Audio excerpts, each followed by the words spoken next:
지난 대통령 선거를 거치면서 국민의힘과 더불어민주당의 양당 체제는 더욱 공고해졌지만 정치에 대한 불신은 커지면서 무당층도 급격하게 늘어났습니다. 다음 국회의원 선거가 1년도 남지 않은 시점, 양당의 틈새를 노린 제3지대 논의가 움트기 시작했는데요. 정치권의 변화를 불러올 수 있을까요? 조성호 기자입니다. 민주당의 양곡관리법 단독 처리, 대통령의 거부권 행사에 이은 재표결 과정은 양보를 모르는 양당 극단적 갈등의 단면을 여실히 보여줍니다. 이제 양곡관리법이 대통령께서 거부권을 행사하셨는데 매우 좀 유감이고 아쉽습니다. 힘든 국민들한테 얼마나 불편을 줄지 걱정이 많이 됩니다. 여야는 간호법 제정과 방송사 지배구조 변경 법안까지 건건이 타협 없이 대립하고 있습니다. 총선을 앞두고 선심성 사업 문턱을 낮춰줄 수 있는 예비타당성 조사 대상 축소 법안에는 이견 없이 합의했다가 여론 문매에 멈춰서기도 했습니다. 상정하지 않기로 하였다는 말씀을 드립니다. 민생마저 정쟁 뒤로 밀리는 모습에 양당과 거리를 두는 유권자는 늘고 있습니다.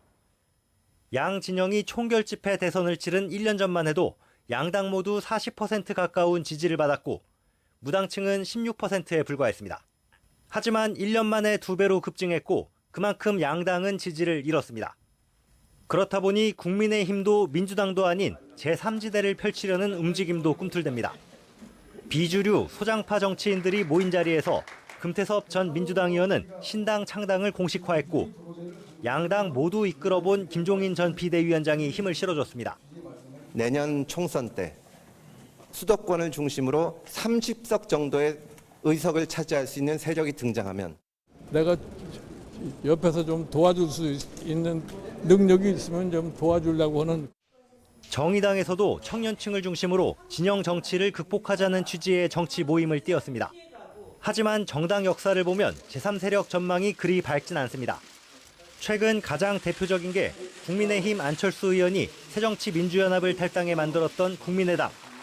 20대 총선에서 호남 중심으로 38석을 얻었지만 안 의원의 대선 패배 후 바른정당과 합당했고 21대 총선을 앞두고 재창당했지만 윤석열 대통령과 단일화를 이룬 지난 대선 이후 국민의힘에 흡수되면서 제3당 실험은 막을 내렸습니다.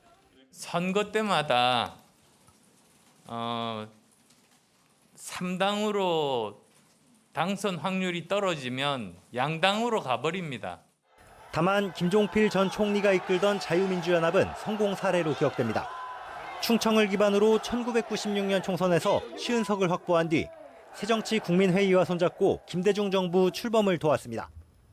하지만 DJP 연합이 무너지고 김 전 총리가 정계를 떠나면서 정당사 뒤안길로 사라졌습니다. 그나마도 대권주자급 거물 정치인을 필두로 확고한 지역 기반이 있었기에 버틸 수 있었다는 게 대체적인 분석입니다. 이런 현실적 한계에도 제3지대 얘기가 선거 때마다 등장하는 것은 양당 정치에 대한 환멸이 그만큼 크다는 걸 반증합니다. 대화는 사라지고 대결만 앞세우는 작금의 거대 양당 체제를 정치권 스스로 돌아보기를 무당층 유권자들은 바라고 있습니다. YTN 조성호입니다.